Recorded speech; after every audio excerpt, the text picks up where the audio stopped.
Hello बच्चों, मेरा नाम है आदर्श सोनकर और आप देख रहे हैं सीयूटी रैंकर्स का online learning platform. Last class में हमने 29 तक पीवाईक्यूज कर लिया था सीयूटी 2024 के, जिसमें 29 सवाल हमने लास्ट क्लास तक हमने डिस्कस कर लिया है। आज हम उसके आगे बढ़ेंगे और टोटल 21 क्वेश्चंस आज हम देखने वाले हैं। फटाफट देखेंगे कैसा पीवाईक्यूज हमारे सवाल आए हैं, कितने डेप्थ में हमें चैप्टर्स को पढ़ना है। आपने लास्ट 29 सवाल को अगर ध्यान से देखा होगा तो कुछ कुछ सवाल जो थे थोड़े हाई लेवल के थे, कुछ मेंस लेवल के सवाल थे, दो तीन जिनको आपको टैकल नहीं करना होता है, सवाल छोड़ना ही पड़ता है। बट हम सॉल्यूशंस बता रहे तो सारे ही सवाल का बताएंगे। तो जिस सवाल को आपको देख के लग रहा हो कि इसमें ज्यादा टाइम लग रहा है, कॉन्सेप्चुअल लर्निंग थोड़ी ज्यादा है, तो थोड़ा डीप में आपको पढ़ना पड़ेगा। कुछ कुछ सवाल ऐसे आते हैं पेपर में जिनको छोड़ना ही होता है, उन्हें अटेम्प्ट करने की जरूरत नहीं है क्योंकि टाइम बचाना है। क्योंकि टाइम लिमिट है हमारे पास, 60 मिनट के अंदर 50 क्वेश्चन करने हैं और 50 के 50 को सही करना जरूरी हमेशा नहीं होता है। कुछ कुछ क्वेश्चंस को ड्रॉप करना ही पड़ता है। अगर आप एक बार बहुत अच्छे फिजिक्स में एक्सपर्ट बन जाते हैं देन आप कर सकते हैं। लास्ट आपने 29 क्वेश्चन में देखा होगा कि लगभग 25-26 सवाल ऐसे थे जिनको बहुत आसानी से किया जा सकता था, जिसमें टाइम कम लगता है। कुछ कुछ तो ओरल सवाल थे, कुछ ऐसे थे जिनका आंसर अगर आपको याद है तो आप फटाक से कर लेंगे, और कुछ तो ऐसे थे जो थियोरेटिकल से मतलब आपने पढ़ा और कॉन्सेप्ट आपके बहुत अच्छे हैं, देन आप आसानी से कर सकते हैं। चलिए तो शुरू करते हैं आगे। आज 30 से शुरू करना है, 29 तक लास्ट क्लास में हमने डिस्कस कर लिया था। तो आज का पहला सवाल ये है, ये सवाल है आपका alternating current, sorry magnetic field से सवाल है ये। एक तरीके से कह सकते हो कि ईएमआई का सवाल है, इलेक्ट्रोमैग्नेटिक इंडक्शन का, जिसमें म्यूचुअल इंडक्टेंस यानी आपके पास प्रेरक से सवाल होता है, प्रेरकत्व से सवाल होता है, तो उसके बारे में सवाल है। क्वेश्चन क्या है, a long solenoid of diameter दिया हुआ है 0.1 मीटर। लॉन्ग सोलेनॉइड का डायमीटर आपको गिवन है, तो लेट्स से उसका डायमीटर गिवन है, यानी मैं बोल देता हूँ D1 कितना गिवन है 0.1 मीटर। आगे गिवन है हैश टन कितना रखा हुआ है 2 × 10⁴ टन पर मीटर, यानी नंबर ऑफ टन जो है आपको गिवन है, कितने गिवन है 2 × 10⁴ गिवन है। आगे at the centre of the solenoid a coil of 100 turns, यानी उसके सेंटर पे एक सोलेनॉइड है और उसमें टर्न कितने हैं भाई, लेट्स टेक टर्न है उसमें 100, सही है 100 टन्स। एंड रेडियस कितना दिया हुआ है 0.01 मीटर, और उसका रेडियस आपको गिवन है R2 बोल देता हूँ 0.01 मीटर, सही है। प्लेस्ड विथ इट्स एक्सिस, उसके एक्सिस में रखा है coinciding with the solenoid axis, यानी कुछ ऐसा है। मान लो ये तुम्हारा सोलेनॉइड है, तो इसके अंदर एक और सर्कुलर कॉइल है ना, प्लेस्ड, हाँ ठीक है आगे बात करेंगे। The current in the solenoid reduces to, अच्छा यहाँ पे at the centre of the solenoid, अच्छा एक और सोलेनॉइड है, दो सोलेनॉइड है, तो आप इसको मान सकते हो कि ये वाला तुम्हारा प्राइमरी है, जिसको आप बोल सकते हो फर्स्ट, और ये क्या है तुम्हारा सेकेंड सोलेनॉइड है, ठीक है। अब आगे लिखा हुआ है the current in the solenoid reduces to 0 ampere to 4 0 ampere from 4 ampere, तो करंट 4 से कहाँ हो रहा है 4 टू, तो डेल्टा अगर मैं आई निकाल रहा हूं तो 4 माइनस 0, 4 माइनस कितना हो जाएगा 0, यानी 4 एम्पियर आ जाएगा, ये डेल्टा आई है। इसके आगे जरूरत पड़ेगी हमें इन 0.5 सेकेंड, तो डेल्टा टी की वैल्यू हमारे पास है कितना 0.05 सेकेंड। कह रहा है if the resistance of the coil, बहुत सारा इंफॉर्मेशन है इसमें। रेजिस्टेंस ऑफ द कॉइल कितना गिवन है आपको, resistance of the coil given है आपको 10 पाई स्क्वायर ओम गिवन है।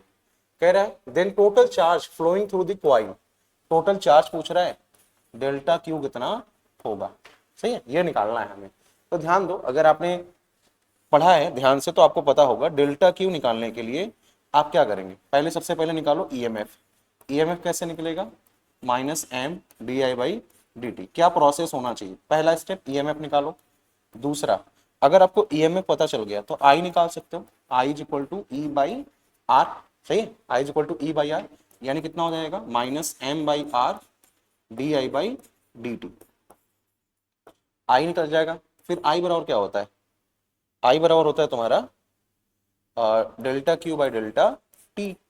आई बराबर क्या होता है delta Q by delta T, ठीक है। तो delta Q by delta T निकालना है, तो कितना हो जाएगा m/r/di/dt, डी बाई क्या हो जाएगा dt। तो आप डेल्टा टी से डेल्टा टी को भी कैंसिल कर सकते हो, यहां से डेल्टा टी से डेल्टा टी क्या हो जाएगा कैंसिल हो जाएगा, इसको dt भी लिखते हैं। बट हम प्रोसेस करेंगे, पहले EMF निकाल लो, फिर I निकाल लो, फिर I को डिवाइड कर दो किससे, I निकालने के बाद डेल्टा टी से डिवाइड कर देंगे तो हमारे पास आंसर आ जाएगा। तो वहीं से शुरू करते हैं। सबसे पहले बात करते हैं म्यूचुअल इंडक्टेंस की वैल्यू। तो मेथड 1 में सॉल्व करते हैं म्यूचुअल इंडक्टेंस। आपको दो मेथड बताऊंगा मैं। वो दूसरा मेथड ये है कि जब डेल्टा टी से डेल्टा टी क्या हो जाए, कैंसिल, तो आपका फॉर्मूला कितना आ जाएगा, -m by R D I by D T. एक मेथड ये भी है, और इसके m बाई आर को भी सॉल्व करने का आसान तरीका है, बट उसके अलावा हम और भी बातें करेंगे अभी। तो सबसे पहले म्यूचुअल इंडक्टेंस निकालते हैं of two coils, to solenoids का। तो इसका म्यूचुअल इंडक्टेंस होता है म्यू N1 N2 ना इंटू A2 डिवाइड बाई क्या, L होता है, सही है, N1 N2 और डिवाइड बाई L, L होता है बड़े वाले का, सही, तो N1 बाई L1 एक तरीके से बोल सकते हो, ठीक। तो म्यू नॉट N1 की वैल्यू कितनी हो जाएगी, म्यू नॉट को लिख देते हैं, म्यू नॉट की value 4 pi into 10 to the power -7।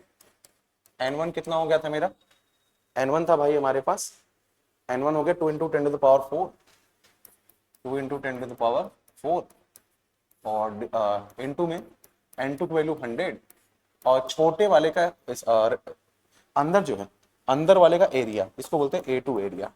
तो अंदर वाले का एरिया लिखना है, ध्यान देना। तो A2 कितना हो जाएगा, पाई आर स्क्वायर। तो आर स्क्वायर मतलब रेडियस गिवन था मुझे, रेडियस कितना था 0.01, इसको मैं लिख सकता हूँ 10 टू द पावर -2 मीटर। तो रेडियस कितना हो जाएगा 10 टू द पावर -2 का स्क्वायर, और ये डिवाइड बाई, ये तो पूरा वैल्यू हो गया, N1 बाई L1 की वैल्यू ही हमने लिख दिया था, N1 बाई L1 ही आपको गिवन था कितना, 2 इंटू 10 टू द पावर 4। चलो तो इसको सॉल्व कर लेते हैं, एक सेकेंड इसको हटा देते हैं भाई, डिलीट, ठीक है। चलो बताओ कितना हो जाएगा ये, 4 पाई और इंटू में 2, इंटू में यहाँ से कितना आ जाएगा, चलो ठीक है, 4 पाई स्क्वायर हो जाएगा, pi into pi, pi square हो जाएगा, इंटू में 2, देखो 10 power -4, 10 power sorry 10 power -7, 10 power 4, 10 power -3 हो जाएगा, और 10 पावर -4, तो यहाँ से भी फिर से वापस से 10 के पावर -7 हो जाएगा, और इंटू 100, इंटू में क्या 100, तो ये हो जाएगा 4 pi square into 2 into 10 to the power -5, सही, 10 के पावर -7 प्लस 4 -3 हो जाएगा, फिर यहाँ से -4 यानी -7 हो जाएगा ऑलरेडी, और इंटू में 100 लिख दिया, और इस 2 को आगे लिख दिया, तो ये कितना हो जाएगा 8 पाई स्क्वायर, और इंटू में 10 टू द पावर कितना -5 हो जाएगा, ठीक है। ये आ गया तुम्हारा म्यूचुअल इंडक्टेंस। ये क्या आ गया भाई, म्यूचुअल इंडक्टेंस आ गया, ठीक है। दो यहाँ से आ जाएगा, और बाकी कहीं तो दिक्कत नहीं है, ठीक है। तो आई होप ये हमने कर लिया था, और कुछ छूटा तो नहीं, डायमीटर तो नहीं दिया था यहाँ पे, at the centre of the coil of 100 radius इतना, ठीक है। चलो आगे बात करते हैं। अब म्यूचुअल इंडक्टेंस आ गया, तो सबसे पहले काम करो, ई निकालो, -m di बाई dt। तो ई बराबर -m की वैल्यू 8 पाई स्क्वायर, और इंटू में 10 टू द पावर -5, और डी की वैल्यू 4 निकाल लिया था हमने, डी की वैल्यू, डेल्टा आई बोलो या डी आई बोलो, और डेल्टा टी की वैल्यू 0.05, 0 पॉइंट कितना 05, तो 0.05 कर दिया, ठीक है। तो 8 4 जा कितना 32, माइनस लगाना है 5 pi square into 10 to the power कितना -5, और डिवाइड बाई 0.05, सही, 0 पॉइंट कितना हो जाएगा 05, ई आ गया। अब मुझे निकालना है आई, अगले स्टेप में स्टेप बाय स्टेप बता रहा हूं, इसीलिए ई बाई क्या हो जाएगा आर, ई कितना हो जाएगा तुम्हारा -32 pi square into 10 to the power कितना -5, और डिवाइड बाई 0.05, और इंटू में आर, आर की वैल्यू कितना हो गया भाई, आर की वैल्यू तुम्हारा हो गया कितना, गिवन था ना आर 10 पाई स्क्वायर, इंटू में 10 पाई स्क्वायर, तो पाई स्क्वायर से पाई स्क्वायर कैंसिल, तो I becomes what -32 into 10 to the power -5, और डिवाइड बाई 0.05, और इंटू में 10 पाई। तो अगर मैं अब लिखूंगा क्यू, तो क्यू मुझे पता है आई इंटू डेल्टा टी ना, आई इंटू डेल्टा टी, क्यू निकालना है मुझे, जिसको डेल्टा क्यू बोलते हैं। तो आई की वैल्यू कितना हो जाएगा -32 इंटू 10 टू द पावर -5, और डिवाइड बाई 0.05, और इंटू में 10 पाई, पाई तो हट गया था, पाई स्क्वायर कैंसिल हो गया था, हाँ, इंटू में 0.05, 0.05 से 0.05 कैंसिल हो जाएगा, तो ये आ जाएगा -32 इंटू 10 के पावर 1 है, ऊपर जाएगा तो -1, तो 10 के पावर कितना हो जाएगा, -6 हो जाएगा। तो डेल्टा के इक्वल टू इतना आ जाएगा, जिसको मैं बोल सकता हूँ 32 इंटू माइक्रो कूलम। सही, माइनस दिखा रहा है डायरेक्शन, माइनस किसको दिखा रहा है भाई, डायरेक्शन को। तो 32 माइक्रो कूलम। और ये थोड़ा लॉन्ग क्वेश्चन है, सही है, थोड़ा टाइम लगेगा आपको वैल्यूज निकालने में, इसमें थोड़ा सा टाइम लगता ही है, ये ध्यान दीजिएगा। क्लियर, 5 से 6 मिनट आपको लग जाएंगे, लेकिन अगर आप सही से कर रहे हैं तो 2 मिनट में लगा सकते हैं। अगर कॉन्सेप्ट अच्छे हैं तो ये सवाल 2 मिनट में भी सॉल्व हो सकता है। बट वही प्रॉब्लम है, अगर आप धीरे धीरे सॉल्व करते हैं तब तो इस सवाल को छोड़ना ही ज्यादा बेहतर होगा कंपेयर टू सॉल्व करना। ठीक है, चलिए अगले सवाल की तरफ बढ़ते हैं। अगला सवाल है हमारा, बात करते हैं, कह रहे lower half a convex lens is made opaque मतलब होता है एक तरीके से, अपेक बोलते हैं इसको, अपेक मतलब इसको ऐसे ढक दिया, इसको ऐसे क्या किया, ढक दिया। Which of the following statement describe the image of the object placed in the front of the lens. कह रहा है कि इसके सामने अगर ऑब्जेक्ट है ना, एक उत्तल लेंस का निचला आधा भाग क्या कर दिया गया, अपारदर्शी, मान लो यहाँ ब्लैक पेपर लगा दिया गया, ऐसे पूरा ऐसे कंप्लीटली इसको पैक कर दिया। तो यहाँ पे अगर एक ब्लैक पेपर लगा दिया, मान लो ब्लैक पेपर ऐसा कुछ लगा दिया, अपारदर्शी बना दिया, तो निम्नलिखित में कौन सा कथन लेंस के सामने रखे वस्तु का प्रतिबिंब का वर्णन करता है। तो कह रहा है कि पहला ऑप्शन क्या कह रहा है, पहला कह रहा है नो चेंज इन इमेज। देखो इमेज में चेंज तो होगा, इमेज में चेंज होगा, उसकी इंटेंसिटी कम हो जाएगी।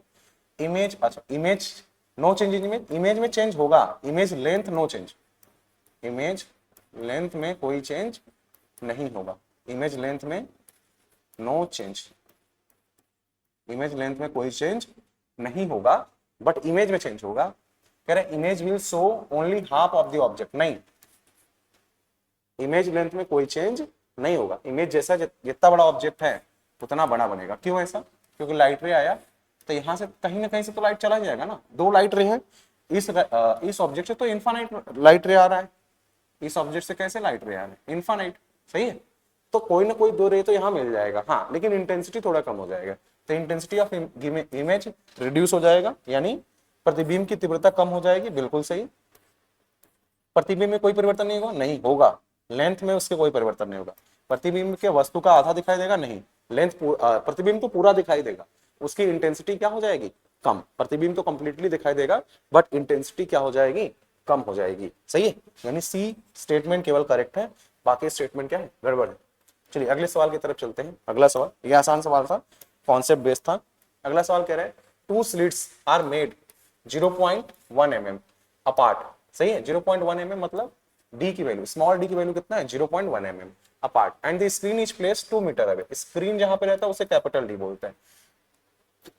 यह वेब ऑप्टिक्स का सवाल। द फ्रिंज सेपरेशन बोलो या फ्रिंज विड्थ, फ्रिंज सेपरेशन या फ्रिंज विड्थ, ठीक है। When a light of wavelength कितना 500 नैनोमीटर इज यूज्ड, यानी 0.1 मीटर की दूरी पर 2 स्लिट, दोनों स्लिटों के बीच की दूरी को स्मॉल डी से दिखाते हैं, सही है, और पर्दा 2 मीटर की दूरी पर है, पर्दा जहां जितनी दूरी पर होता है वो कैपिटल डी होता है, सही है। कह रहे 500 नैनोमीटर तरंगदैर्घ्य का प्रकाश उपयोग किया गया, फ्रिंज पृथक्करण या फ्रिंज की चौड़ाई, फ्रिंज की चौड़ाई, ये पूछ रहा है आपसे, फ्रिंज की चौड़ाई कैसे निकालते हैं भाई, फ्रिंज की चौड़ाई आपने पढ़ा होगा, बीटा पढ़ा होगा या डब्ल्यू, हिंदी मीडियम वाले डब्ल्यू पढ़ते हैं, ये होता है D, capital D lambda by small D, this is the formula of fringe width, ये आपने आईओ पढ़ा होगा, एक मिनट, आपने ये पढ़ा होगा, ठीक है, ये चीज। चलिए फ्रिंज विड्थ यानी बीटा और डब्ल्यू, ठीक है, D lambda by small D, तो इसी को सॉल्व करना है, चलिए सॉल्व करते हैं। तो बीटा इज इक्वल टू, मैं लिख सकता हूँ डी के कैपिटल डी की वैल्यू 2, लेम्डा कितना है 500 नैनोमीटर है ना, तो 500 इंटू 10 टू द पावर -9 और डिवाइड बाई 0.1 mm, 0.1 mm यानी 10 टू द पावर -3, इसको ऐसे लिख सकता हूँ। अच्छा ये 5 टू जा कितना हो जाएगा, 500 इंटू 2 टाइम्स कितना हो जाएगा भाई 1000 इंटू में 10 टू द पावर कितना -9 डिवाइड बाई 0.1 को भी 10 के पावर -1 लिख सकते हैं, 10 के पावर -1 इंटू 10 के पावर -3, बिकम्स 10 के पावर -4, तो ये कैंसिल हो जाएगा, 10 के पावर कितना हो जाएगा -5, इसको इससे मल्टीप्लाई कर दूंगा तो 10 के पावर कितना आ जाएगा -2, क्योंकि 10 के पावर 3 है, इसको मैं क्या लिख सकता हूँ 10 के पावर 3, तो 10 के पावर 3, 10 के पावर -5, 10 के पावर -2 मीटर, ये आ गया। अब 10 के पावर -2 मीटर आ गया, तो इसका मतलब ये हुआ, तो इसको मैं सेंटीमीटर में कितना लिखूंगा 1 सेंटीमीटर, तो 10 के पावर 2 मीटर बोलो या 1 सेंटीमीटर बोलो, बात एक ही है, सही है। तो कितना आ जाएगा भाई 1 सेंटीमीटर। तो फ्रिंज विड्थ की चौड़ाई, ये तो बहुत आसान सवाल है, ये तो बोर्ड में ऐसा सवाल आता है, वैसा सवाल हमने कर लिया फटाक से, ठीक। अगला याद रखिएगा, अगला सवाल देखते हैं, अगला सवाल क्या बोला गया है, ध्यान दीजिए। For an astronomical telescope having objective lens of focal length कितना दिया हुआ है 10 मीटर, ऑब्जेक्टिव लेंस का फोकल लेंथ 10 मीटर दिया हुआ है। हाँ, अगला सवाल आपसे पूछा गया eyepiece has lens focal length कितना दिया हुआ है 10 सेंटीमीटर, तो एफई इसका मतलब क्या दिया हुआ है 10 सेंटीमीटर। कह रहे टेलीस्कोप ट्यूब लेंथ बताइए और मैग्निफिकेशन बताइए, यानी एल बताना है और कैपिटल एम बताना है। कह रहे एक खगोलीय दूरबीन के लिए 10 मीटर की फोकस दूरी का ऑब्जेक्टिव है, जिसको हम बोलते हैं वस्तु वाला लेंस, ठीक है, और 10 सेंटीमीटर फोकस दूरी का क्या है नेत्रिका लेंस है, तो नेत्रिका लेंस का फोकस दूरी 10 है, ठीक है। दूरबीन की नली की लंबाई और आवर्धन बताइए, तो आपको पता होगा आवर्धन निकालने के लिए आप क्या यूज करते हैं एम बराबर एफ ओ अपन एफ ई, एम बराबर क्या यूज करते हैं एफ ओ अपन क्या एफ ई।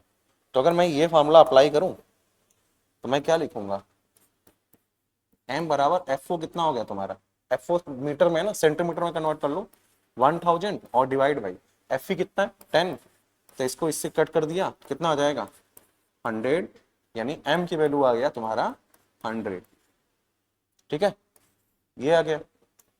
उसके बाद मुझे क्या निकालना है लेंथ ऑफ द ट्यूब, तो लेंथ ऑफ द ट्यूब क्या होता है एल बराबर F O plus F E. अच्छा, इस सवाल में इन्फिनिटी वाला लगाएंगे, मान लेते हैं कि किससे पूछा हो गया, जब भी सवाल में कुछ ना बोले तो इसका मतलब नॉर्मल आई से देखा जा रहा है, इमेज किससे देखा जा रहा है नॉर्मल आई, नॉर्मल आई का मतलब होता है इमेज इन्फिनिटी पे बनेगा, नॉर्मल आई यानी इन्फिनिटी पे इमेज बनेगा, इन्फिनिटी पे या इन्फिनिटी पर इमेज बनेगा,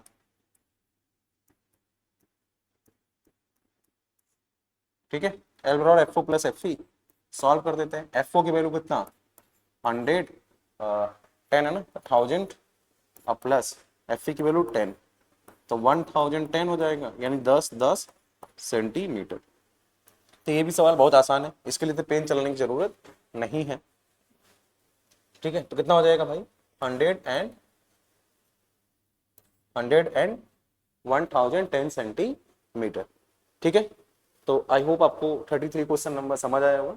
चलिए आगे बात करते हैं, अगला सवाल according to Bohr's model, Bohr's model के हिसाब से कह रहा है कि कौन सा स्टेटमेंट सही है, the radius of the orbiting electron is directly proportional to n. नहीं, बोहर साहब ने जब बोला था तो रेडियस बोला था proportional to n square, velocity proportional to 1/n और energy proportional to 1/n square, ठीक है, ये बोला था, तो आपको ये पता होना चाहिए।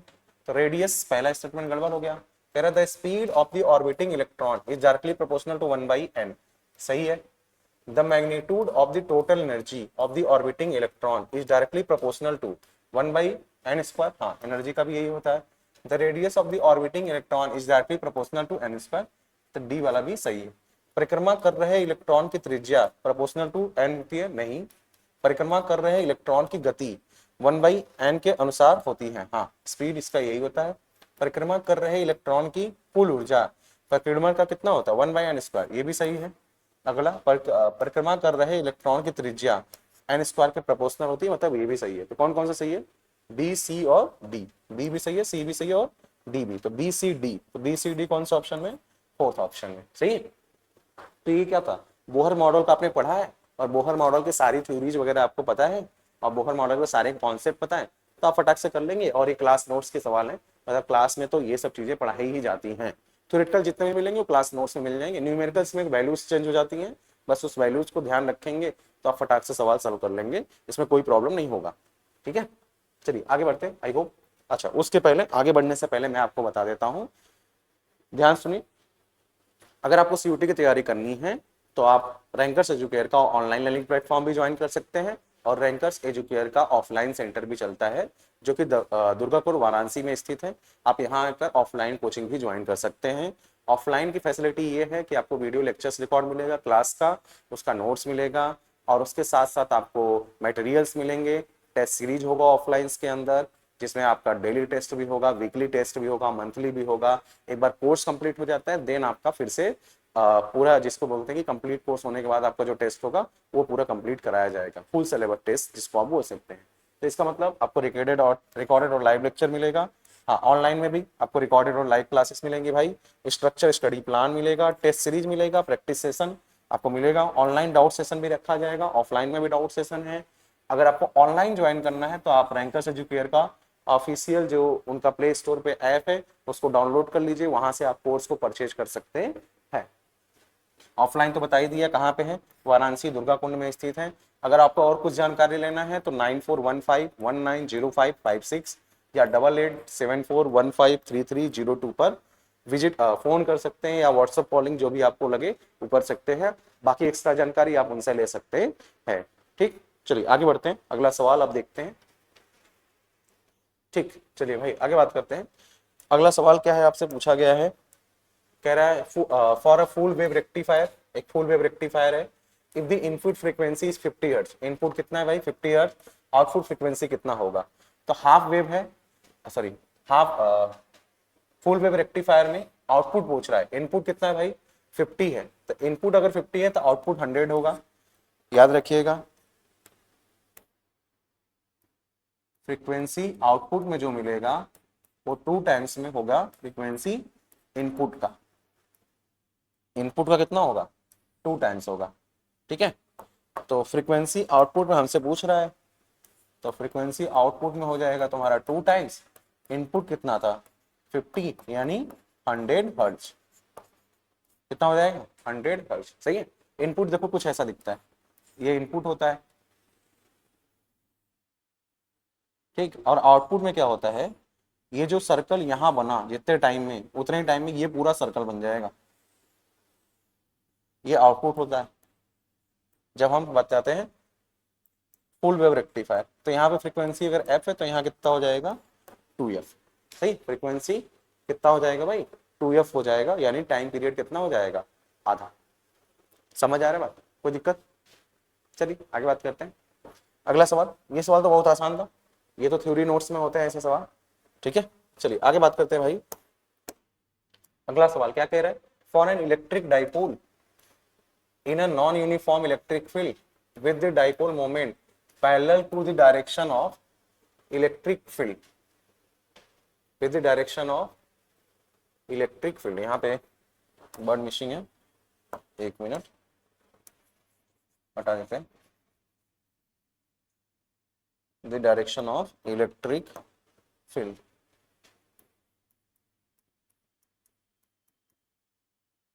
ठीक है, इलेक्ट्रिक फील्ड।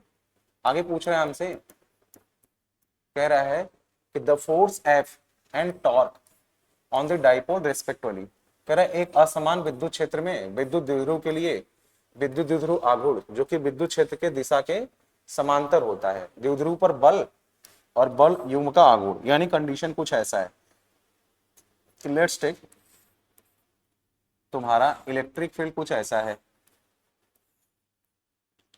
ठीक, और तुम्हारा जो इलेक्ट्रिक फील्ड तो कुछ ऐसा है, लेट्स टेक, और यहाँ पे एक डाइपोल रखा है जो कि डायरेक्शन ऑफ इलेक्ट्रिक फील्ड ही है, माइनस क्यू और प्लस क्यू। तो ध्यान दो भाई, अगर मैं फोर्स की बात करूं तो देखो यहाँ पे जो फील्ड लाइंस है वो कम है, यहाँ पे फील्ड लाइंस क्या है कम, तो इलेक्ट्रिक फील्ड कम होगा यहाँ पे, और यहाँ पे फील्ड लाइंस पास पास है तो इस चार्ज पर इलेक्ट्रिक फील्ड ज्यादा होगा। तो इलेक्ट्रिक फील्ड ज्यादा है मतलब एफ ज्यादा, यानी फोर्स ज्यादा है। यहाँ पे इलेक्ट्रिक फील्ड कम है मतलब फोर्स कम है, फोर्स क्या है कम, तो नेट फोर्स तो जीरो नहीं आएगा, नेट फोर्स तो जीरो नहीं आएगा। ठीक है, क्योंकि यहाँ फोर्स ज्यादा है और यहाँ फोर्स कम है। लेकिन अगर मैं टॉर्क की बात कर रहा हूँ तो टॉर्क क्या होता है, पी साइन थीटा। जब एक डाइपोल को रखते हैं किसी एक्सटर्नल इलेक्ट्रिक फील्ड में तो पी ई, अच्छा यहाँ पे ध्यान दो ई की वैल्यू तो है बट साइन जीरो हो जाएगा। क्यों? क्योंकि पैरेलल है, parallel to the dipole, parallel to the electric field है, इसलिए ऐसा हो जाएगा। तो टॉर्क की वैल्यू कितनी हो जाएगी, जीरो। टॉर्क की वैल्यू जीरो, याद रखिएगा। Force not equal to zero, torque equal to zero. तो force not equal to zero, यहाँ जीरो है, गड़बड़, not equal to zero, torque zero, हाँ सेकंड ऑप्शन इज करेक्ट। और ये गलत, यहाँ भी गलत, ठीक है। और अगर यूनिफॉर्म इलेक्ट्रिक फील्ड है, इफ यूनिफॉर्म इलेक्ट्रिक फील्ड, अगर यूनिफॉर्म इलेक्ट्रिक फील्ड है तो उस केस में क्या होगा भाई, एफ नेट भी जीरो होगा और टॉर्क भी क्या होगा, जीरो। एफ नेट भी जीरो और टॉर्क भी जीरो होगा, ये बात आप याद रखेंगे। आई होप आपको यहां तक चीजें क्लियर होंगी। चलिए आगे बढ़ते हैं भाई, अगला बात करते हैं। ठीक है, आगे है हमारे पास, कह रहा है two large plane, two large plane parallel sheets shown in the figure have equal but opposite surface charges densities plus sigma or minus sigma. A point charge q is placed at the p1 p2 and p3 experience force f1 f2 and f3। यानी मान लो यहाँ पे एक p1 है और यहाँ पे एक p2 है और यहाँ पे एक p3 है। ठीक है, यहाँ पे क्या है भाई, p3।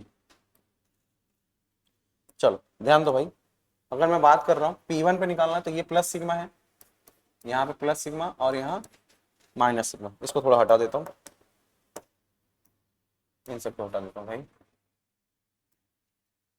तो एक बात बताओ, अगर मैं बात कर रहा हूँ electric field at point P1 तो ये प्लस सिग्मा है, तो इसकी वजह से इलेक्ट्रिक फील्ड बाहर सिग्मा बाई 2 एप्सिलॉन नॉट, यानी वैद्युत क्षेत्र बाहर हो जाएगा। अब माइनस के लिए अट्रैक्ट करेगा ना, माइनस वाला प्लेट क्या करेगा, attract sigma by 2 epsilon not. ये दोनों एक दूसरे को क्या करेंगे, कैंसिल, यानी F1 तो जीरो होगा।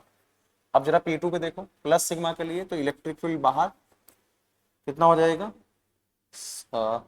सिग्मा बाई 2 एप्सिलॉन नॉट, और माइनस सिग्मा के लिए भी अट्रैक्शन हो जाएगा, कितना हो जाएगा, सिग्मा बाई 2 एप्सिलॉन नॉट हो जाएगा। सही है, तो यहाँ पर नेट फोर्स कितना हो जाएगा, इंटू चार्ज कर दो, इंटू क्या कर दो, चार्ज, यहाँ भी चार्ज है और यहाँ भी चार्ज है और यहाँ भी क्या है, चार्ज। तो force not equal to zero होगा, क्योंकि इलेक्ट्रिक फील्ड, क्योंकि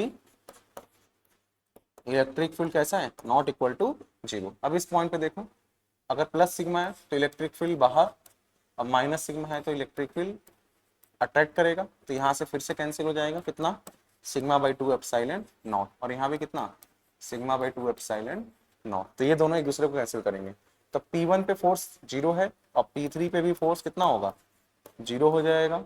बट P2 पे फोर्स जीरो नहीं होगा, तो F1 जीरो है, F2 जीरो है, गलत, F1 zero, F2 not zero, F3 zero. ठीक है, बाकी ऑप्शंस तो इनकरेक्ट है।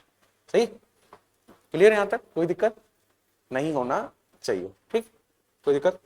चलो आगे बात करते हैं भाई, ये सेकंड ऑप्शन हो गया करेक्ट। अगला सवाल 38, ध्यान दीजिएगा, 38 की बात करते हैं। कह रहे टू चार्ज, ध्यान दीजिए, two charge metallic sphere with radius r1 and radius r2 brought in contact and separate their ratio of their final charge q1 and q2। अच्छा ध्यान दीजिए, त्रिज्याएं r1 और r2 वाले दो आवेशित धात्विक गोलों को संपर्क में लाया गया, उसके बाद उन्हें अलग कर दिया गया। दोनों गोलों पर अंतिम आवेश q1 और q2 है, उनका अनुपात कितना होगा। तो ध्यान दीजिए, मान लीजिए गोला है और दूसरा गोला, और इसके साथ टच किया गया, ठीक, तो टच करने के बाद इसका रेडियस मान लीजिए r1 है और इसका रेडियस मान लीजिए r2 है। टच करने के बाद थोड़ी देर बाद क्या हुआ, इन्हें अलग कर दिया गया।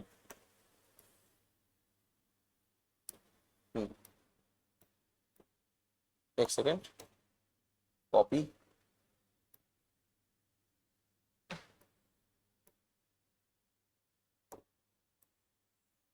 कॉपी कर दिया भाई। इसका भी कॉपी कर लेते हैं,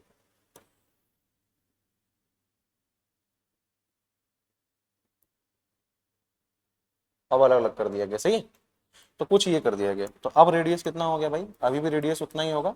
हाँ चार्ज बदल जाएंगे, लेकिन एक बात याद रखिएगा, जब दो गोलों को टच कराया जाता है, टच कराने के बाद, टच कराने के बाद इन दोनों का पोटेंशियल सेम होगा, बोथ है सेम पोटेंशियल, बोथ है सेम पोटेंशियल, दोनों का पोटेंशियल क्या होगा, सेम। जब दो चीजों को आपस में टच कराते हैं और टच कराने के बाद हम हटा देते हैं तो दोनों का पोटेंशियल सेम होता है। बट एक मिसकंफर्मेशन है, लोगों को लगता है कि जब चार्ज सेम हो जाएगा तब अलग हो जाएंगे, नहीं, जब हम टच करा के उन्हें अलग कर रहे हैं, अलग कर रहे हैं, इसका मतलब दोनों का पोटेंशियल क्या हो जाएगा, सेम, दोनों का पोटेंशियल सेम। तो दोनों का पोटेंशियल अगर सेम है तो V1 बराबर V2।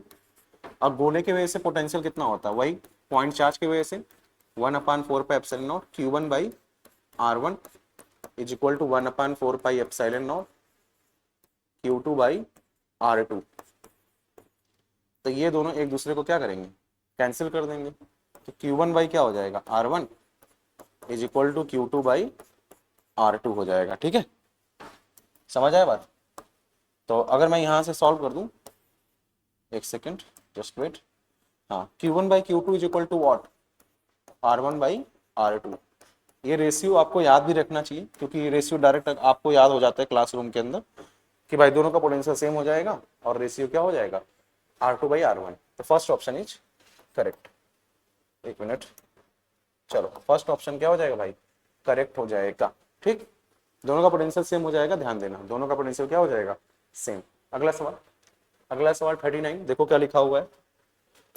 क्वेश्चन पूछ रहा है हमसे, two charge particle placed at a distance apart in vacuum. तो मान लो दो चार्ज पार्टिकल है Q1 और Q2 और उनके बीच की दूरी मान लेते हैं R, उनके बीच की दूरी यानी डिस्टेंस R है। Exert a force F on each other. मान लो कि Q1 Q2 पर एक फोर्स लगा रहा है F, उसकी वैल्यू कितनी होगी, 1/4 pi epsilon naught Q1 Q2 और डिवाइड बाई क्या, R स्क्वायर। ये बात याद रखिएगा। ठीक, आगे बोल रहा है क्या कि now if now each of the charges double कर दिया गया, दोनों चार्ज को क्या कर दिया गया, डबल। तो ये 2Q1 हो गया और ये कितना हो गया, 2Q2। अब कह रहा है कि कीप डबल, तो keep the force unchanged, force की वैल्यू नहीं चेंज होनी चाहिए। तो मान लेते हैं इसको R डिस्टेंस पे रखा। The distance between the charges should be, मतलब कितना रखोगे, निर्वात में कुछ दूरी पर दो आवेश रखेंगे, रख दिया निर्वात में, कण एक दूसरे पर बल F लगा रहे हैं, F बराबर 1/4 pi epsilon naught Q1 Q2 divide by R square. अब प्रत्येक आवेश को दोगुना कर दिया गया, 2 टाइम्स कर दिया गया। ठीक है, बल को अपरिवर्तित रखने के लिए, बल नहीं चेंज होना चाहिए, आवेशों के बीच की दूरी होनी चाहिए, यानी फोर्स सेम होना चाहिए। तो F बराबर कितना हो जाएगा, 1/4 pi epsilon naught Q1 Q2 और डिवाइड बाई R जगह, R की जगह मैंने क्या मान लिया, R डैश, R की जगह क्या मान लिया, तो R डैश का क्या हो जाएगा, स्क्वायर। तो अब जरा ध्यान दो, कह रहा है कि ये दोनों फोर्स सेम है, ये दोनों फोर्स क्या है भाई, सेम। तो मैं ये बोलूंगा कि अगर ये दोनों फोर्स सेम है तो दोनों की वैल्यू बराबर होगी। तो 1/4 pi epsilon naught Q1 Q2 और डिवाइड बाई क्या, R square is equal to 1/4 pi epsilon naught. अच्छा चार्ज बदल गया था, ध्यान दो, चार्ज हो गया ये भी 2 टाइम्स और ये भी कितना हो गया था, एक सेकेंड, Q1 और इंटू 2Q2। ठीक है, तो 1 ये कितना हो जाएगा, 4Q1 Q2 और डिवाइड बाई 4Q1 Q2 और डिवाइड बाई R डैश का स्क्वायर। Q1 टू Q2 से Q1 to Q2 cancel, 1/4 pi epsilon naught से 1/4 पाई एप्सिलॉन, तो R डैश का square is equal to 4 times of R square. तो R dash is equal to क्या, इसको भी लिख सकता हूँ, R डैश का square is equal to 2R का स्क्वायर। तो स्क्वायर से स्क्वायर क्या हो जाएगा, कैंसिल, तो R dash becomes what, 2R। R dash कितना हो जाएगा भाई, 2R हो जाएगा, यानी अब डिस्टेंस हो जाएगा 2 टाइम्स। अब डिस्टेंस कितना हो जाएगा, 2 टाइम्स। डिस्टेंस को बढ़ाना पड़ेगा, ऑब्वियस है डिस्टेंस को बढ़ाना ही पड़ेगा, क्योंकि डिस्टेंस बढ़ाएंगे तभी तो फोर्स कम होगा, क्योंकि चार्जेस का मैग्नीट्यूड हमने बढ़ा दिया है, चार्जेस का मैग्नीट्यूड उसका मान बढ़ा दिया है, तो फोर्स को कम करने के लिए डिस्टेंस को बढ़ाना पड़ेगा, क्योंकि डिस्टेंस है इनवर्सली प्रोपोर्शनल। डिस्टेंस कैसा है, इनवर्सली प्रोपोर्शनल। आई होप आपको ये सवाल समझ आया होगा। चलिए आगे बढ़ते हैं, अगला सवाल देखते हैं। अगला सवाल, उसके पहले मैं बता देता हूं कि जब आप रैंकर्स एजुकेट ज्वाइन करेंगे, ऑनलाइन ज्वाइन कीजिए, ऑफलाइन आपको बुक्स मिलेगा। अगर आप ऑनलाइन ज्वाइन कर रहे हैं तो पीडीएफ फॉर्मेट में आपको बुक्स मिलेगा, तो बुक्स को आप प्रिंट करा सकते हैं, आराम से प्रिंट करा के आप चैप्टर वाइज प्रिंट करा के आप पढ़ सकते हैं। ठीक, और ऑफलाइन ज्वाइन करेंगे तो आपको मटेरियल मिलेगा, बुक्स होगा, उसमें पीवाईक्यूज होंगे, उसमें आपके सवाल होंगे, प्रैक्टिस सेट्स होंगी, जिसमें आपको लेवल वाइज प्रैक्टिस दिया गया है, लेवल 1, लेवल 2, लेवल 3 करके आप उनको प्रैक्टिस करेंगे। जो डाउट आएगा, डाउट सेशन ऑफलाइन में भी पूछ सकते हैं और ऑनलाइन में भी आपका डाउट सेशन रखा जाएगा, तो आप उसमें भी पूछ सकते हैं। ठीक है, चलिए आगे बढ़ते हैं। ये सब बुक्स हैं, आपको जनरल टेस्ट की भी बुक मिलेगी, क्वांट्स, जीके हो गया, लॉजिकल रीजनिंग हो गया, ऐसा ही लैंग्वेज हो गया, लैंग्वेज में इंग्लिश हो या हिंदी, उनके भी मटेरियल आपको मिलेंगे। ठीक, चलिए आगे बात करते हैं भाई। अगला सवाल हमें गिवन है कि 2 parallel plate capacitor of capacitance कितना दिया हुआ है, 2 माइक्रोफैरड और 3 microfarad are joined in series and the combination is connected to a battery of V volts. किससे कनेक्टेड है? V वोल्ट से। तो दो आपके पास संधारित्र हैं और दोनों सीरीज में जुड़े हैं। दोनों किसमें जुड़े हैं? सीरीज में जुड़े हुए हैं और इनको एक V वोल्ट की बैटरी से जोड़ दिया गया। ठीक है, आगे बात कर रहे हैं the value of potential across two capacitor is V1 and V2 and the energy stored in two capacitor is U1 and U2 respectively are related as, यानी V1 by V2 बताना है और U1 by U2। 2 माइक्रोफैरड और 3 microfarad धारिताओं वाले दो समांतर plate संधारित्र को श्रेणी क्रम में जोड़ा गया है और इस संयोजन को V वोल्ट की बैटरी से जोड़ा गया। दोनों संधारित्रों V1 और V2 के बीच विभव का मान तथा दोनों संधारित्र U1 और U2 में संग्रहित ऊर्जा का क्रमशः संबंध होगा, ये हमें निकालना है। तो ये तुम्हारा 2 माइक्रोफैरड है और ये कितना है? 3 माइक्रोफैरड है। क्लियर? और ये कितना है तुम्हारा? V। अच्छा एक बात बताओ, यहां से चार्ज मान लो चला तो चार्ज दोनों प्लेटों में सेम होगा। चार्ज दोनों प्लेटों में क्या होगा? सेम। तो अगर मैं निकालूं एक तरीके से इनका C इक्विवेलेंट निकालो, सीरीज में है ना, तो 1/C इक्विवेलेंट कितना हो जाएगा? 1/2 और प्लस 1/3। C इक्विवेलेंट कितना हो जाएगा? 3 और 2 का एलसीएम 6 हो जाएगा। यहाँ 2 3 जा 6, 3 1 जा 3, 3 2 जा 6, 2 1 जा 2, तो 5/6 बोल सकता हूँ मैं। तो C इक्विवेलेंट तुम्हारा कितना हो गया? 5/6 हो गया। सही है। अब मैं चार्ज निकालता हूँ। क्या निकालता हूँ? चार्ज। तो चार्ज कितना हो जाएगा? Q बराबर C इक्विवेलेंट इंटू V, क्योंकि C सब में सेम, अरे सॉरी V Q सब में सेम है। C इक्विवेलेंट कितना हो गया? 5/6 और इंटू में V। तो अगर मैं बात करूं V1 की वैल्यू, V1 अक्रॉस, तो मैं लिख सकता हूं, हमें पता है कि Q बराबर क्या होता है? CB। तो यहां से अगर मुझे लिखना है V1, V बराबर Q/C, तो ऐसे ही यहाँ क्या हो जाएगा? Q/C1 और V2 बराबर Q/C2। तो इस सवाल में आप Q निकालें ना निकालें तब भी कोई दिक्कत नहीं होगा, क्योंकि Q तो कैंसिल ही हो जाना है। सॉरी एक सेकेंड। Q तो क्या हो जाना है आपका? कैंसिल ही हो जाना है। तो Q को कैंसिल कर दो। तो V1/V2 निकालना है, तो Q/C1 और Q/C2। Q से Q क्या हो जाएगा? कैंसिल। तो ये आप ना निकालेंगे तब भी चल जाएगा, ऊपर भेज देते हैं। तो V1/V2 is equal to C2/C1। और ये C2 कितना है भाई? 3 है और C1 कितना है? माइक्रो है, तो माइक्रो से माइक्रो क्या हो जाएगा? कैंसिल। तो इसको हटा ही दो, इसको हटा देते हैं। तो डायरेक्ट आपका V1/V2 कितना आ गया? ये आ गया। सही। अब एनर्जी का रेशियो देखना है, U1/U2, तो ये कितना होता है? V² हाफ V²/C, या Q² से भी देख सकते हो, V से देखो, हाफ CB होता है ना, हाफ CB। ठीक है, एनर्जी कितना होता है? Half CB²। ठीक, और एक होता है हाफ Q²/C। यहां से देखते हैं क्योंकि Q सेम है, तो half Q1²/C1 half Q2, sorry Q1 नहीं लिखना, Q ही लिखोगे क्योंकि Q सेम है। Q क्या है? सेम। तो Q²/C1 हाफ Q²/C2। तो ये हाफ से हाफ कैंसिल, Q² से Q², तो ये भी कितना आ गया? C2/C1। C2 क्या हो गया? C2/C1। और ये भी कितना आ जाएगा? 3/2। तो इसका मतलब मैं ये कह सकता हूँ कि एनर्जी U1/U2 भी कितना आ जाएगा?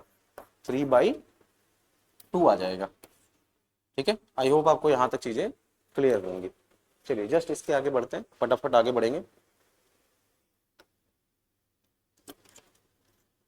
तो यहाँ भी u1/u2 बराबर भी कितना हो जाएगा 3/2। तो ये अगर आप पार्ट नहीं भी करेंगे तो भी काम चल जाएगा, बट आपको एक्सप्लेन करके मैंने दिखा दिया। तो दोनों की वैल्यू v1/v2 आपका कितना आ जाएगा भाई 3/2, u1/u2 भी कितना आ जाएगा 3/2। First option is correct. आगे बढ़ते हैं, अगले सवाल में देखिएगा क्या बोला जा रहा है। अगला सवाल है टू रजिस्टर ऑफ कितना 100 ohm and 200 ohm are connected in series across 20 volt as shown in the figure below. The reading in 200 ohm voltmeter जो कि कनेक्टेड है अक्रॉस 200 ओम, इसी से कनेक्टेड है 100 ओम और 200 ओम के दो प्रतिरोध 20 वोल्ट की बैटरी से जुड़े हुए हैं श्रेणी क्रम में, जैसा कि नीचे चित्र में दिखाया गया है। 200 ओम प्रतिरोध से जुड़े 200 ओम वोल्ट मीटर का पाठ्यांक यानी वोल्ट मीटर का रीडिंग कितना आएगा, ये हमें निकालना है। ठीक है, तो देखते हैं जरा। तो ये जो लगा हुआ है ये दोनों किसमें है, पैरेलल में है, तो इनकी वैल्यू 100 ओम आ जाएगा। 100 ओम, इसका मतलब ये डायग्राम रेड्यूस हो जाएगा और ये कितना आ जाएगा 100 ओम, और ये भी कितना आ जाएगा 100 ओम। अच्छा, इस 100 ओम पे जितना पोटेंशियल आएगा वही पोटेंशियल मेजर करेगा ये 200 वोल्ट वाला जो आपका 200 ओम वाला जो आपका वोल्ट मीटर है। तो इस पर जो मेजरमेंट आएगा वो इस पे इन दोनों के रिजल्टेंट पे जो आएगा उसी को मेजर करेगा। सही है, वोल्ट मीटर का यही काम होता है। तो इसका मतलब ये हुआ कि अब लगा है 20 वोल्ट का बैटरी, तो मतलब मेन सवाल ये है कि इस पे क्या लगा है, वोल्ट मीटर लगा है एक तरीके से, समझ गए, क्योंकि इसका रेजिस्टेंस इसके साथ किसमें आ जाएगा पैरेलल में। ठीक है, तो 100 ओम 100 ओम मिलके कितना हो जाएगा, आर इक्विवेलेंट कितना हो जाएगा 200 ओम।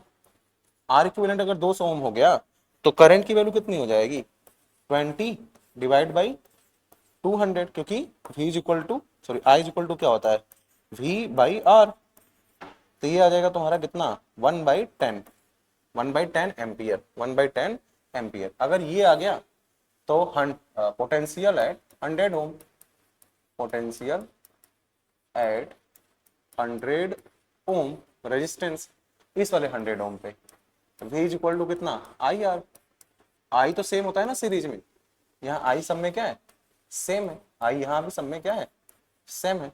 ठीक, तो आई हो गया 1/10, रेजिस्टेंस कितना हो गया 100, तो v इज इक्वल टू कितना आ जाएगा 10 वोल्ट आ जाएगा,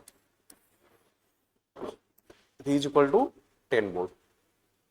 ठीक है, यानी रीडिंग कितनी आएगी भाई 10 वोल्ट की रीडिंग आएगी।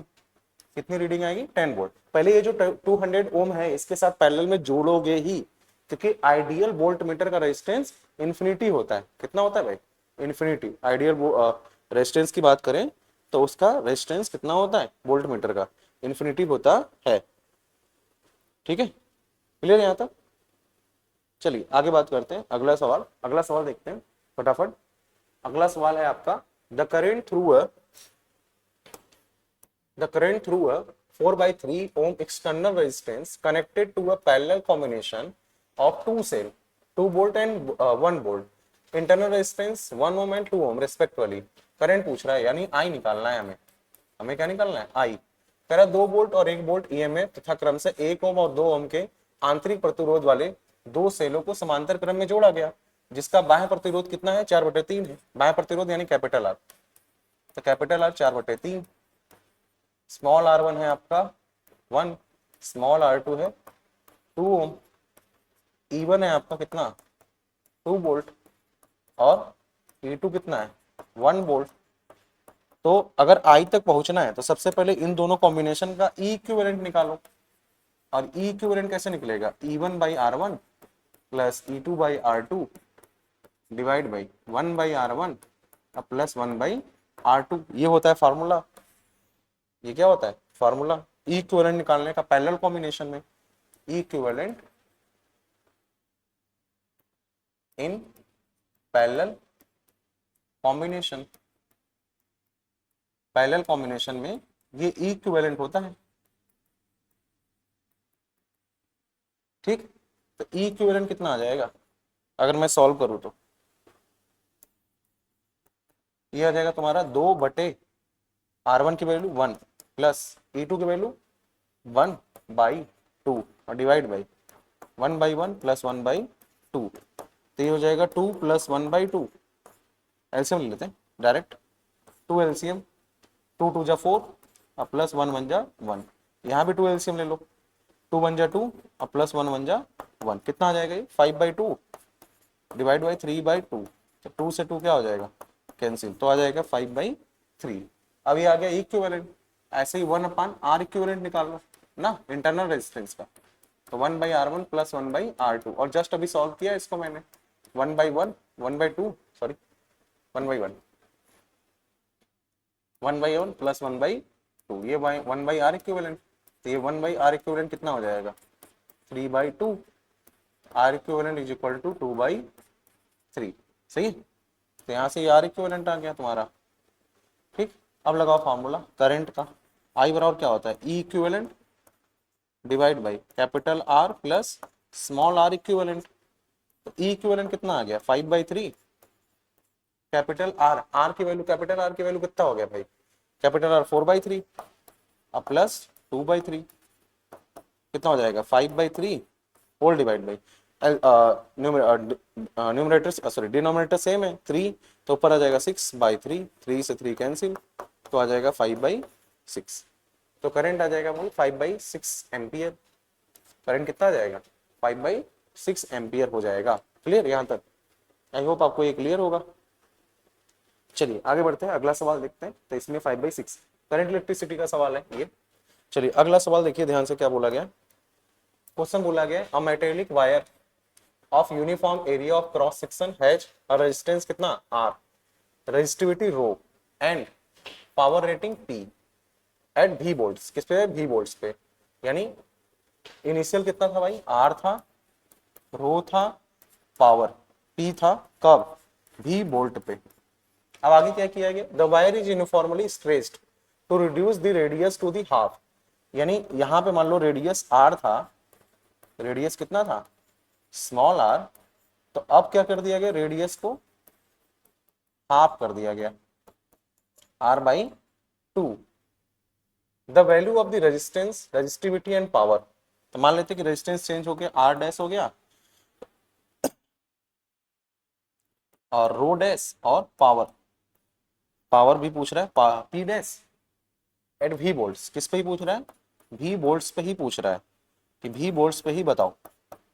आगे are denoted by R dash, अच्छा यहाँ पर लिखा हुआ है the corresponding value of the correctly related, यानी यहाँ पर दिया हुआ है एक समान अनुप्रस्थ काट के क्षेत्रफल वाले एक धात्विक तार का प्रतिरोध R है, प्रतिरोधकता रो है, अब V वोल्ट की बैटरी पर शक्ति P है, तार को समान रूप से खींचा गया ताकि इसकी त्रिज्या कितनी हो जाए मूल त्रिज्या से आधी रह जाए, प्रतिरोध कितना होगा प्रतिरोधकता और V वोल्ट शक्ति के निर्धारण का मान R dash rho dash P dash कितना होगा। अब जरा ध्यान सुनो मेरी बात, अगर मटेरियल सेम है, इफ मटेरियल सेम है तो रो में कोई चेंज नहीं होगा, रो में कोई चेंज नहीं होगा, ये बात आपको पता होगा।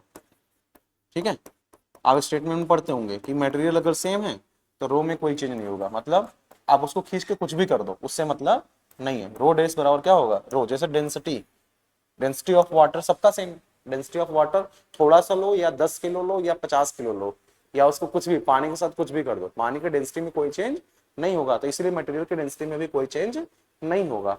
तो रो डैश बराबर क्या होगा रो, तो फर्स्ट ऑप्शन और सेकंड ऑप्शन तो खत्म, रो डैश बराबर रो थर्ड में है और रो डैश बराबर रो फोर्थ में भी है। अब मुझे भी देखना है आर डैश देखते हैं जरा, तो मैंने आपको एक फार्मूला ही बताया होगा R1/R2, अभी आप सिलेबस में पढ़ेंगे भी R1/R2 is equal to L1/L2 का square is equal to A2/A1 का स्क्वायर ना। अगर स्ट्रेच किया गया वायर को, क्या किया गया स्ट्रेच, तो R2/R1 का होल पावर 4, ये एक फार्मूला होता है। When stretch the wire then ratio of resistance,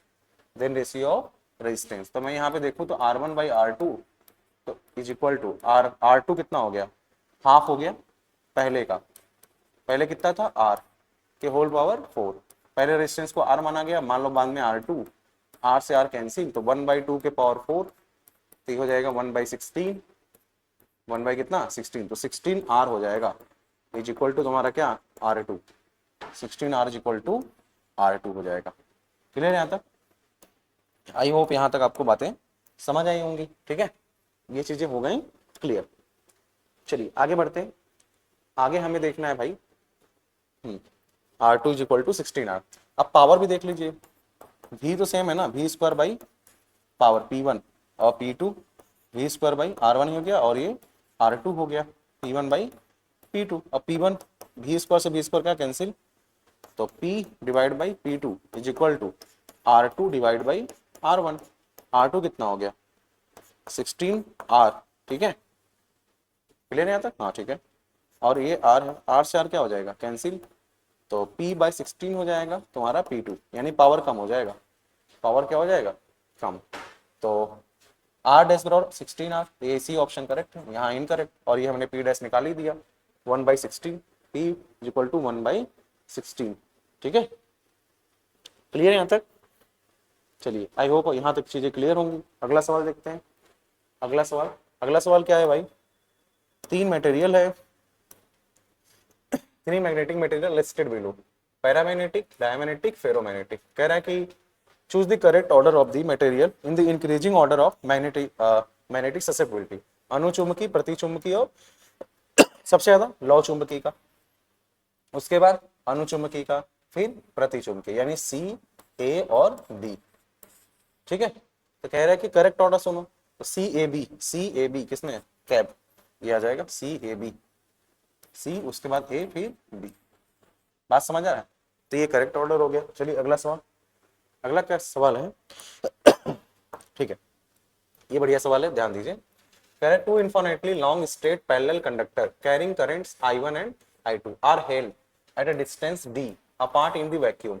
The forces F on length L one of the conductors due to others. यानी दो अनंत लंबे सीधे समांतर चालक तार हैं जिसमें धाराएं हैं I1 और I2, निर्वात में एक दूसरे से d दूरी पर रखी हैं। एक चालक के कारण दूसरे चालक की लंबाई L पर लगने वाला बल F है। तो हमें पता है कि अगर दो वायर हैं और उसमें करंट फ्लो हो रहा है I1, एक में फ्लो हो रहा है I2, और इनके बीच का डिस्टेंस है d, तो फोर्स जो होगा F वो होगा mu naught upon 4 pi 2I1 I2 divide by d, और इनटू में L ये फोर्स होता है। ये क्या होता है फोर्स। तो यहां से अगर मैं बोलूं तो मैं बोल सकता हूं कि force is directly proportional to I1 I2 और इनटू में L, इसके प्रोपोर्शनल हो जाएगा। तो ये अपने सवाल का आंसर है। तो third option is correct, proportional to the I1 I2 into L। यही पूछा हुआ कि फोर्स किसके प्रोपोर्शनल होगा। ठीक है यहाँ तक? चलो आगे बात करते हैं भाई। अगला देखिए भाई, अगला सवाल 46 का सवाल बोल रहा है। 46 ध्यान से देखो क्या बोल रहा है। कह रहा है in the circuit shown below a current 3I, यहां से फ्लो हो रहा है, करंट कितना हो रहा है 3I at A, the semicircular part ABC and ADC having equal radii, दोनों का radius equal radii y, but the resistance 2R and R। अच्छा, दोनों का रेडियस R है respectively. The magnetic field at the centre of the circular loop. तो ऐसा समझ लो कि ये सर्कुलर लूप है, यहाँ पे समझो सर्कुलर लूप है, और यहाँ पे एक ऐसा लाइन बना दिया गया जो कि इसको क्या कर रहा है, अलग अलग बांट रहा है। तो यहाँ पे इसके सेंटर पे हमें निकालना है मैग्नेटिक फील्ड कितना होगा, ये क्वेश्चन है। ठीक, तो रेजिस्टेंस दोनों का दिया हुआ है, तो रेजिस्टेंस दिया हुआ, करंट दिया हुआ है। ठीक है, रेजिस्टेंस दिया हुआ, करंट। अच्छा, रेजिस्टेंस से हमें निकालना पड़ेगा पहले उनका रेडियस, उनका क्या निकालना पड़ेगा, रेडियस निकालना पड़ेगा। रेजिस्टेंस से और क्या निकाल सकते हैं भाई, पोटेंशियल। अच्छा, पोटेंशियल की तो हमें जरूरत है नहीं, तो रेडियस निकालते हैं क्योंकि रेडियस की जरूरत है, और साथ में करंट। अच्छा, दोनों का रेडियस सेम है, दोनों का रेडियस क्या है सेम, तो करंट कितना डिस्ट्रीब्यूट होगा ये इंपॉर्टेंट है। तो दोनों पैरेलल में है, तो इसका भी पोटेंशियल V होगा और इसका भी पोटेंशियल कितना होगा V, तो V is equal to V लगा देते हैं। तो यहाँ पे मान लेते हैं कि करंट है तुम्हारा X, तो यहाँ कितना हो जाएगा 3I माइनस X। करंट यहाँ से 3 एम्पियर आ रहा है, तो दो भागों में बढ़ गया, इधर x चला गया, इधर 3I माइनस एक्स, तो इधर वाला x इंटू 2R पोटेंशियल, और इधर वाला 3I माइनस एक्स और इंटू में R की जगह कितना रख देंगे R, तो R से R क्या हो जाएगा कैंसिल, तो 2x इज इक्वल टू हो जाएगा 3I माइनस एक्स, उधर भेज दो, तो 3x is equal to 3i, x is equal to i आ जाएगा। यानी इसमें i करंट होगा तो इसमें कितना होगा 2i करंट। तो समझ लो कि इस वायर में i करंट फ्लो हो रहा है और इस वायर में 2i करंट फ्लो हो रहा है, और यहां से इसका रेडियस है, इसका भी रेडियस y है और इसका भी रेडियस कितना है y। तो semicircular magnetic field due to semicircular wire, semicircular wire at centre ये होता है b बराबर mu naught i upon 4r। ठीक है, तो मुझे क्या करना है, ये फॉर्मूला मुझे पता चल गया, एक सेकंड, तो ये फॉर्मूला मुझे पता चल गया, तो मैं ये करता हूं कि b बराबर b1 और b2 का रेशियो बताना है, b1 और b2 का क्या बताना है रेशियो। तो b1 की वैल्यू कितनी हो जाएगी भाई, म्यू1 i divide by 4y divide by म्यू2 i की जगह कितना हो जाएगा 2i और divide by 4y। Mu not से म्यू नॉट कैंसिल, i से i कैंसिल, y से 4y से 4y कैंसिल, तो यहाँ कितना बचेगा 1 b1 बाई b2 सही। तो आ जाएगा 1/2, कितना आ जाएगा भाई 1/2।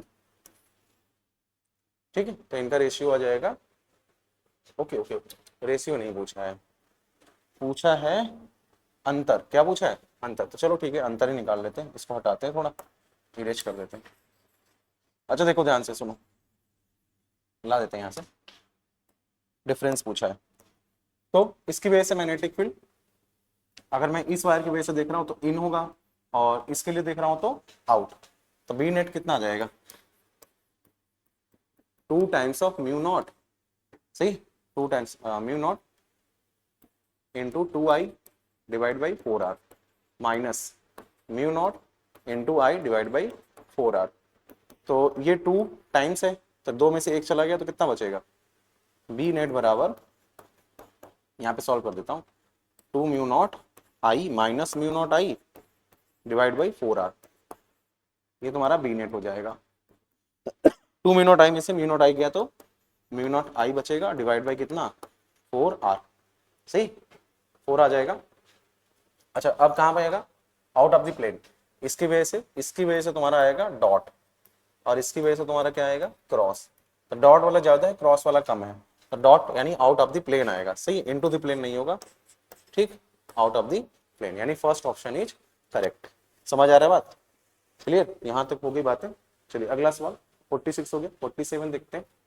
47 देखिए क्या बोल रहा है क्वेश्चन, कह रहा है a square loop with each side 1 centimetre carrying a current कितना 10 ampere is placed in a magnetic field 0.2 tesla, direction of magnetic field is parallel to the loop. अगर पैरेलल टू द लूप है यानी torque पूछ रहा है तो theta 90 degree हो जाएगा। तो टॉर्क बल आघूर्ण पूछ रहा है, क्या पूछ रहा है बल आघूर्ण, तो टाउ बराबर क्या होता है एम बी साइन थीटा। तो कह रहा है 1 सेंटीमीटर भुजा है, 1 सेंटीमीटर भुजा है, तो पहले m निकाल लो, m इज इक्वल टू क्या होता है i इंटू ए, कितना करंट फ्लो हो रहा है 10 एम्पियर।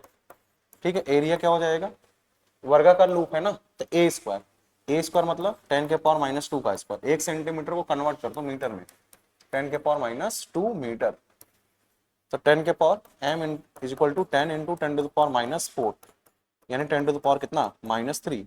रखो जरा 10 टू द पावर -3, चुंबकीय क्षेत्र का मान कितना है 0.2 टेस्ला इंटू साइन कितना 90, तो 0.2 इंटू 10 टू द पावर -3, इसी को लिख सकता हूं मैं 2 into 10 to the power -4 newton metre. ठीक, न्यूटन मीटर हो जाएगा, second option is correct. I hope ये तो सवाल आसान है, फार्मूला बेस्ड सवाल है, आप ही कर लेंगे आसानी से। समझ आ रहा है बात। चलिए अगला सवाल देखते हैं, 47 हो गया। 48